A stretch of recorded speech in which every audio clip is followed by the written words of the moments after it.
Mateus capítulo 5, a partir do verso 1. Diz assim a palavra do Senhor, eu vou ler na versão que eu tenho aqui em mãos. Vendo as multidões, Jesus subiu ao monte e se assentou. Seus discípulos aproximaram-se dele e ele começou a ensiná-los, dizendo... Nós vamos hoje ler até aqui, ou melhor, agora de manhã nós vamos ler até aqui. Jesus subiu ao monte e se assentou. Se aproximou dos discípulos e começou a ensiná-los. O que Jesus está fazendo é algo muito comum para qualquer rabino daquela época, para qualquer mestre daquela época. Ele reunia os seus discípulos, que se chamavam de talmidim. Ele reunia o grupo de discípulos e levava esses discípulos para ensiná-los acerca do reino de Deus. E é essa a proposta de Jesus. A primeira fala de Jesus, o anúncio principal de Jesus é: arrependei-vos, porque é chegado o reino de Deus. O que ele está dizendo é o seguinte: para que o reino de Deus se manifeste na sua vida, é necessário que você deixe de lado antigas posturas, que você largue mão daquilo que você pensava anteriormente, e você a partir de agora viva um outro ser, um outro momento, uma nova experiência na sua vida, um novo momento na sua história. Paulo vai dizer isso para a gente quando ele comenta lá no texto de Coríntios que quem está em Cristo, nova criatura é. As coisas velhas passaram e tudo se fez novo. O que Paulo está dizendo para a gente é a mesma coisa que Jesus disse para Nicodemos. Quando ele diz para Nicodemos, necessário é nascer de novo, ele está dizendo para Nicodemos, Nicodemos, você precisa assumir uma nova realidade para a sua vida. Você precisa assumir uma nova perspectiva de vida. Você precisa assumir uma nova visão. É como se ele dissesse, tem que ser implantado em você agora uma nova visão, um novo olhar, uma nova maneira. Então o texto do capítulo 5 vai dizer para a gente que existe em Jesus uma nova maneira de ver a vida, uma nova maneira de enxergar o mundo, uma nova maneira de viver a experiência com Deus. Esse texto aqui, diversos autores, e um dos principais que eu gosto muito, é um escritor chamado John Stott. Ele escreve um livro chamado Contra a Cultura Cristã. Por que contra a cultura? Presta bem atenção nisso. Porque ele vai dizer o seguinte: existe uma cultura do mundo, a cultura mundana. E nós, como cristãos, somos chamados a ir contra essa cultura que é vigente no mundo. Quer ver como é que a gente fala isso? Talvez eu estou falando uma palavrinha bonita aqui, mas a gente fala isso todos os dias. A gente fala como? De que maneira? Ah, me parece que a igreja agora está sendo dominada pelo mundo. Já viu isso? Ah, o culto ou determinado lugar, do jeito que está conduzindo, é o mundo entrando na igreja. É o famoso, isso não tem nada a ver. Não tem problema. O mundo é outro, as pessoas são outras, a cultura é outra, isso não tem nada a ver. Isso pode entrar na igreja. Só que está entrando tanto na igreja que a gente não consegue mais distinguir qual é o papel da igreja na sociedade. A gente não consegue mais distinguir quem eu sou e o que eu devo ser no mundo, no dia a dia. Aí você vê crente que tem a mesma maneira de falar do que gente que está aí fora. Você vê crente que tem a mesma maneira e o mesmo comportamento de gente que está aí fora. Eu me lembro que uma vez uma pessoa, ela deixou de cobrar uma coisa quando estava passando compra no mercado, e ela deixou de cobrar uma coisa, e não era qualquer coisa, era uma coisa com valor substancial. E quando eu olhei ali, a listinha ali, que estava sendo processada, que fica ali, não fica? Na registradora ali, você fica olhando, vai passando aquilo dali. E quando eu olhei aquilo, eu confesso para os irmãos, que ao olhar que ela não havia registrado, havia passado, e um homem já estava ensacando ali, aquele velho homem chega para mim e fala o seguinte: olha só, que beleza, imagina, você não vai ter que pagar isso daqui, ó que bom. E aí você começa até a ser religioso. Como é que é ser religioso? Vai lá que é Deus te abençoando e não cobrando isso daí. É uma bênção de Deus. Você não vai cobrar, você não está sendo cobrado isso daí, então é uma generosidade.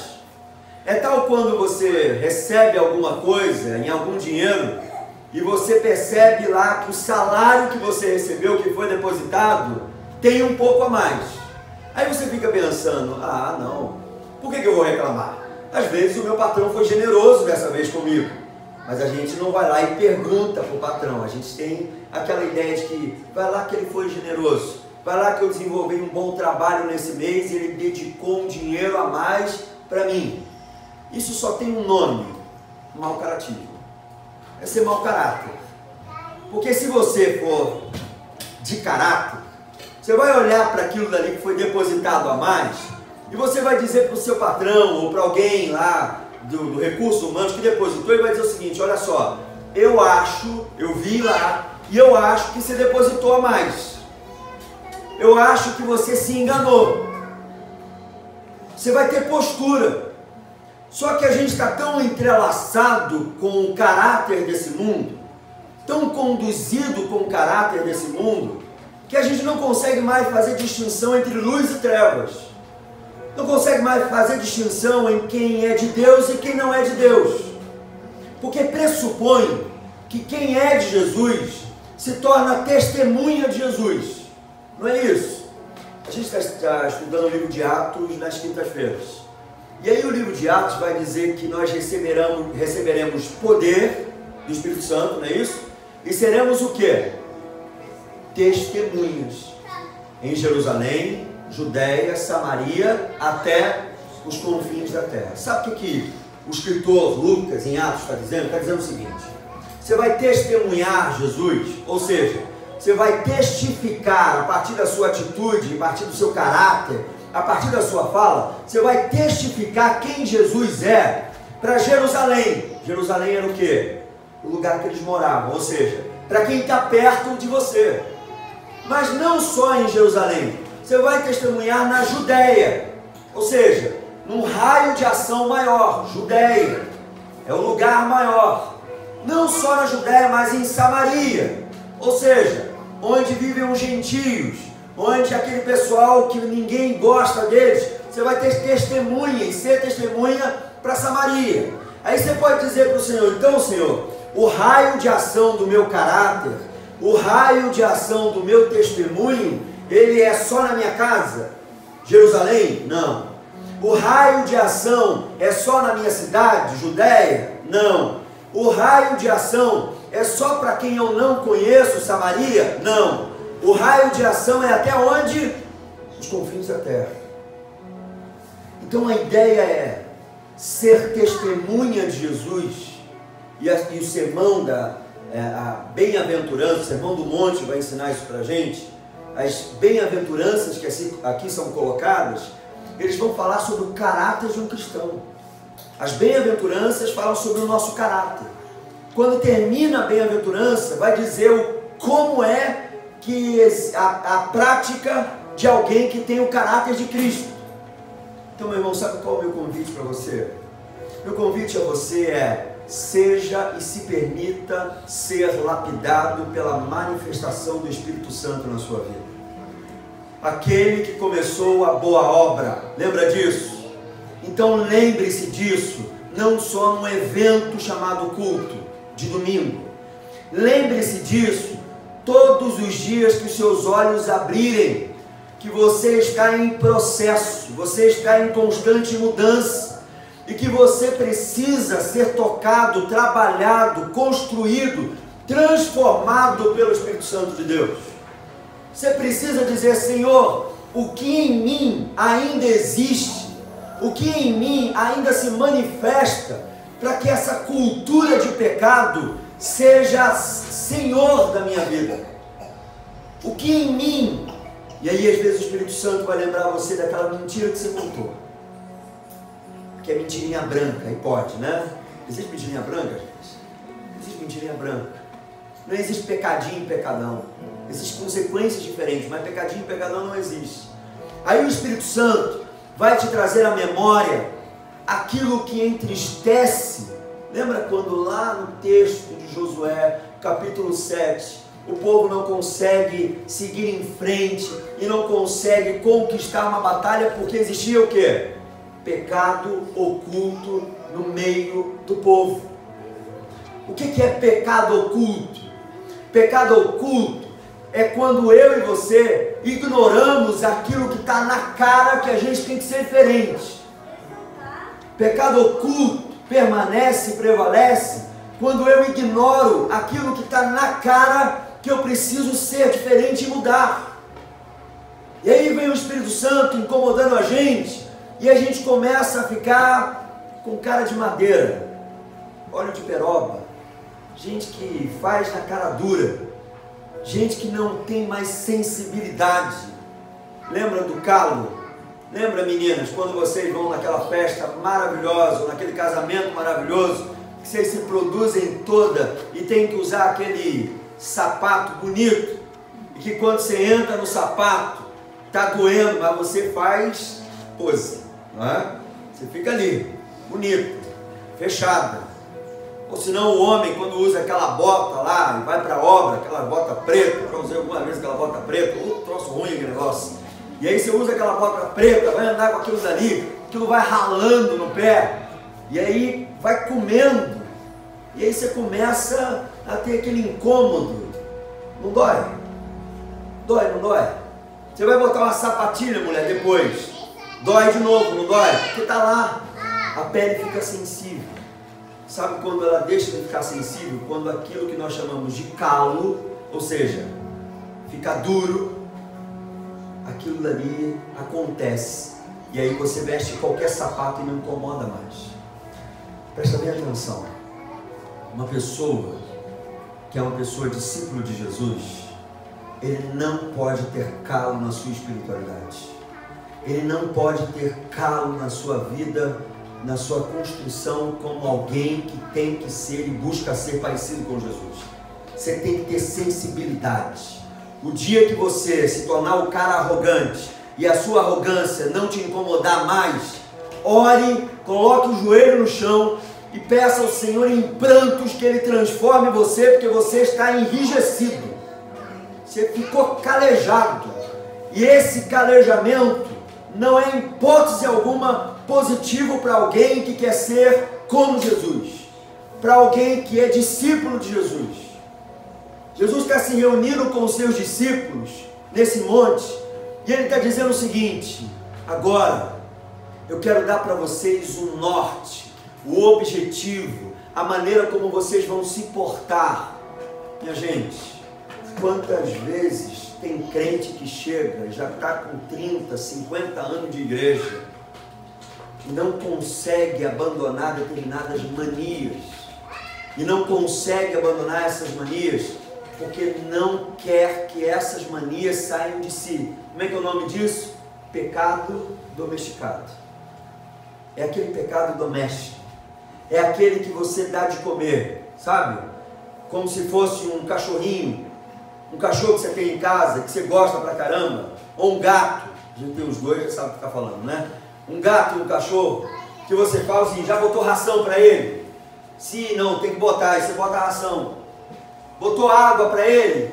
Esqueci de botar água. Aí eu vou fazer o seguinte, deixa eu botar água nova aqui, porque tem um pouquinho, mas essa água já está passada. Você vai lá e bota água fresca. A gente está fazendo isso com o pecado da gente. A gente está chegando para o pecado dizendo, você comeu hoje? Porque você não comeu hoje, eu vou te alimentar. E aí você vai lá e alimenta. Você bebeu hoje? Não, se você não bebeu não tem problema, eu te dou água fresca para você beber. A gente domestica de tal maneira a ponto daquilo dali crescer, evoluir. Como é que é o que a gente aprende em biologia? Nasce, cresce, reproduz, envelhece e morre. Você chega para o pecado e diz, biologicamente pecado, você nasceu. Biologicamente pecado, você tem que crescer. Biologicamente pecado, você não tem só que crescer, você tem que evoluir. Não só evoluir, você tem que se reproduzir. E aí você vê o orgulho se transformando em soberba, se transformando em inveja, se transformando em cobiça, reproduzindo, virando mentira, reproduzindo, se transformando em fofoca. O orgulho reproduzindo, envelhecendo na gente, ganhando terreno na gente. Isso não combina com o discípulo de Jesus. O discípulo de Jesus é aquele que diz: isso que nasceu em mim não tem direito de crescer, reproduzir, evoluir. Isso que nasceu em mim, depois que eu tive um encontro pessoal com Jesus, nasceu e deve automaticamente agora morrer. Não é nasce, cresce, reproduz, não, é nasce e morre. Nasceu aqui. Esse desejo de pecado nasceu aqui. Tem gente que se justifica, e se justifica em textos tais como esse. Vamos lá em Romanos rapidinho, você vê o negócio? Romanos, capítulo 7. Tem gente que faz uso de textos para justificar quem ele é. Romanos 7, a partir do verso 18, ou até melhor, verso 15. Romanos 7, a partir do verso 15. Presta bem atenção. Jesus radicalmente, presta atenção nessa palavra radical. Radical às vezes não é uma coisa que a gente leva tão positivo, né? O fulano é muito radical. A palavra radical significa vir da raiz, é enraizado. Então Jesus é radical. Ele não trata da superfície, ele trata na raiz da vida, da existência humana. É na raiz do problema que ele quer tratar. Quando o sermão da montanha é anunciado, é Jesus dizendo: não, até agora vocês trataram da superfície, agora eu quero tratar da raiz do problema. Olha aí no capítulo 7, verso 15, o que Paulo fala: não entendo o que faço, pois não faço o que desejo, mas o que odeio. Vamos lá para se lembrar desse texto. E se faço o que não desejo, admito que a lei é boa. Nesse caso, não sou mais eu quem o faz, mas o pecado que habita em mim. Sei que nada de bom habita em mim, isto é, em minha carne, porque tenho desejo de fazer o que é bom, mas não consigo realizá-lo. Pois o que faço não é o bem que desejo, mas o mal que não quero fazer, esse continuo fazendo. Você lembra desse texto? Ora, se faço o que não quero, já não sou eu quem faz, mas o pecado que habita em mim. Assim encontro esta lei que atua em mim. Quando quero fazer o bem, o mal está junto a mim. No íntimo do meu ser, tenho prazer na lei de Deus, mas vejo outra lei atuando nos membros do meu corpo, guerreando contra a lei da minha mente, tornando-me prisioneiro da lei do pecado que atua em meus ombros. Miserável homem que eu sou, quem me libertará do corpo sujeito a essa morte? Tem muita gente que usa esse texto dizendo: ah, pastor, mas até Paulo disse que o bem que ele quer fazer, ele não faz, e o mal que ele não quer, ele faz. Bom, se Paulo, que é Paulo, disse isso, então eu também tenho que conviver com isso. E aí a pessoa estaciona e se justifica nos erros que comete, mencionando o texto bíblico, dizendo: não tem como fazer diferente, o bem que eu quero fazer eu não consigo fazer. Mas Paulo aqui, presta bem atenção, ele está constatando o estado caído dele. Ele está dizendo: eu, homem, velho homem, pecador, eu, homem, a imagem de Adão, eu sou isso daqui. Eu sou esse homem pecador. Eu sou esse homem que não sabe o que fazer direito. Eu sou esse homem cuja lei do pecado me governa.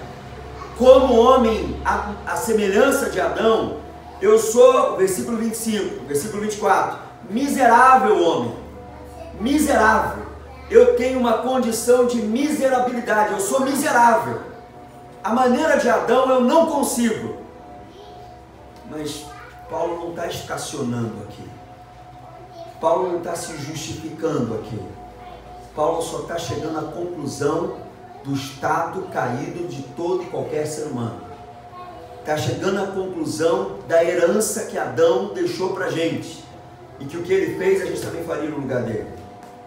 Mas a partir do texto aqui, verso 25, olha o que ele diz: graças a Deus por Jesus Cristo, nosso Senhor, de modo que com a mente eu próprio sou escravo da lei de Deus, mas com a carne a lei do pecado. Agora, capítulo 8, verso 1.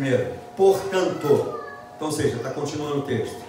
Agora já não há condenação para os que estão em Cristo Jesus, porque por meio de Cristo Jesus, a lei do Espírito de vida me libertou da lei do pecado e da morte. Está entendendo o que Paulo falou?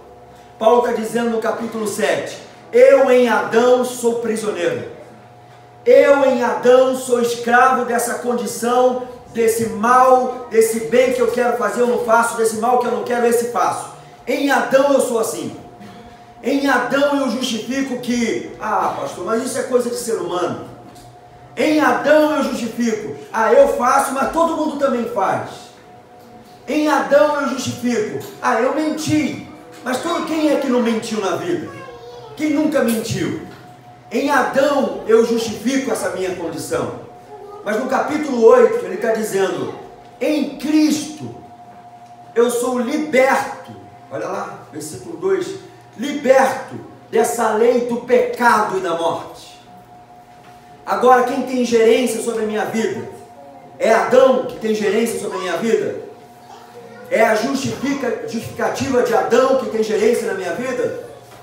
Ou é Jesus que tem gerência na minha vida? Nenhuma condenação há. Mas nenhuma condenação há para quem? Para quem está em Adão, é isso? Para quem está em quem? Em Cristo Jesus.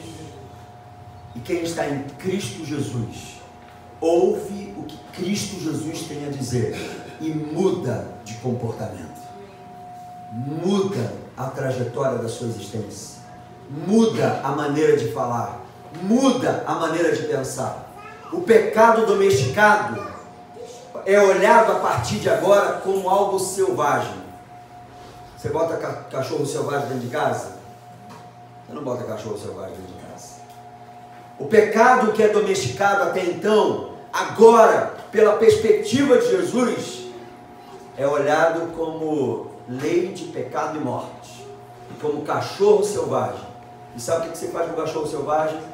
Bota ele para o habitat dele. Você não mora mais aqui. Você não vive mais aqui. Eu me lembro que certa vez, Martinho Lutero, reformador da igreja, lá atrás, uma vez ele chegou e disse o seguinte: eu sempre fui atormentado pelo pecado e pelo diabo. Sempre, dizia Martinho Lutero. E certa vez, ou melhor, todas as vezes que eu era atormentado, o diabo vinha e batia a porta.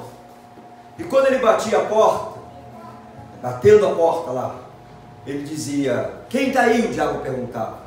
E Lutero dizia: sou eu, Lutero. Aí o diabo vinha, oprimia, o pecado vinha, dominava, tentava, ganhava, absorvia Lutero. Uma outra vez, bateu-se a porta de novo. Quem está aí? E aí Lutero disse: sou eu, Lutero. E aí vinha o pecado, tomava Lutero, jogava Lutero para o chão, dava pernada nele, o diabo oprimia, até que um dia Lutero abriu o seu coração, e ele dizendo: eu abri o meu coração a Jesus, e ele veio morar em mim. E o diabo, junto ao pecado, bateu a minha porta e perguntou: quem está aí? Quem mora aí? Aí lá dentro se ouviu: sou eu, ou eu sou Jesus, eu moro aqui. E o diabo diz: mas e Lutero? Não, Lutero não mora mais aqui. Ele entendeu o que Paulo entendeu: já estou crucificado com Cristo, e vivo não mais eu, mas é Cristo que vive em mim. E a vida que agora, olha a continuidade, e a vida que agora vivo na carne, a vida que até agora era dominada por Adão, a vida que até agora era dominada pelo velho homem, a vida que agora vivo na carne, eu vivo na fé do Filho de Deus, o qual me amou e a si mesmo se entregou por mim. Não é mais Adão, é Cristo em mim. Não sou mais eu, é Cristo vivendo em mim. Desculpa, meu irmão, se você se justificava no bem que eu não quero fazer, eu não faço, e o mal que eu não quero, esse eu faço, para justificar o seu pecado, preciso dizer para você que isso pode beirar ao mau caratismo. Porque quem está em Cristo vive um renovo constante, dizendo: Senhor, eu não quero mais Adão laçando a minha alma. Eu não quero mais o pecado subsistindo em mim. Não mais, Senhor. É o Senhor em mim. Sabe por quê? Lembra que o diabo está ao nosso redor, rugindo como um leão, buscando a quem tragar, não é isso? Só que quando ele está ao nosso redor, rugindo como um leão, buscando a quem tragar, e em nós mora Jesus, o leão da tribo de Judá, ao rugir do leão da tribo de Judá, o rugir desse leão que fica ao nosso redor, vira miado de gato. E ele tem que sair correndo, porque diante do rugir do leão da tribo de Judá, nada subsiste. Há tremor e temor na terra. Consegue entender isso? Então deixe o leão da tribo de Judá rugir sobre o leão que está ao seu derredor, querendo te tragar. Ele mora em mim. Ele mudou a minha perspectiva. Ele mudou a minha maneira de ser. Ele me mudou por dentro, de dentro para fora. Não é superficial, não é retoque de maquiagem, é de dentro para fora. Meu irmão, mude a maneira de você falar. Quer parecer engraçado, contando piada suja? Muda a sua maneira de falar. Muda a sua maneira de se portar. Muda a sua maneira de fazer negócio. Muda a sua maneira de se comportar diante das pessoas. Você é Cristo diante das pessoas. Que evangelho tem sido lido em você? Que Bíblia, a vida e as pessoas leem em você? Que evangelho é lido em você? Talvez você e eu sejamos a pior notícia que alguém está lendo todos os dias. Só que evangelho significa o quê? Boa notícia. Boa notícia. Então converta o seu coração, a sua intenção, e que haja uma profunda transformação. Meu convite a você: não falte a nenhum culto e venha aprender o sermão da montanha para trabalhar o seu caráter e que o seu comportamento seja transformado a partir dessa palavra que é viva em Jesus. Santifica-os na verdade. A tua palavra é a verdade. Venha ser santo à maneira de Jesus, que foi tão santo, mas tão santo, que ensinou a gente a ser humano de verdade. Seja Ele o rugir e a rugir dentro de você. Feche seus olhos, vamos orar. Muito obrigado, Senhor. Obrigado porque o Senhor subiu a um monte, sentou com seus discípulos e passou a ensinar o que é ser gente de verdade. Passou a ensinar para eles que Adão era o passado e agora era uma nova vida nele, Cristo Jesus. Que o caráter deles teria de ser outro, porque a partir de agora é a maneira de se moldar, de se transformar, para se parecer com Jesus. Peço, Senhor, que a gente não justifique o nosso pecado, mas que Ele nos incomode. Eu sei que aqui, Senhor, não tem ninguém querendo no planejamento dizer que nunca vai errar, porque já dizer isso já é pecado. Mas vai ter uma geração, um grupo de gente, uma comunidade de discípulos de Jesus, que a cada pecado que comete vai dizer: Senhor, ajuda a gente a ser diferente. Que a cada percepção do pecado do outro, ao invés de apontar o dedo e derrubar o outro, vai dizer para o outro: vem cá, deixa eu te ajudar nas feridas que esse pecado colocou no seu coração, e vamos caminhar junto para crescer na presença de Jesus. Obrigado, Senhor, porque eu sei que o Senhor começou essa obra. Obrigado, Senhor, porque nenhuma condenação há para quem está em Jesus e não mais em Adão. Aqueles que vivem não mais segundo a lei do pecado e da morte, mas aqueles que vivem segundo a lei do Espírito e da vida. Governe sobre nós, governe em nós, e que esse arrependimento seja algo notório a partir de Jerusalém, ou seja, da nossa casa. Crente que vai ser crente de verdade e transformado dentro da sua casa, dentro do seu bairro, no seu trabalho, na faculdade, na escola, na igreja aqui, por onde quer que passe. Ele vai ser Cristo para tantas pessoas que ainda não conhecem. Que assim seja. Transforma a gente, muda a gente. Nós precisamos disso. No nome de Jesus. Amém.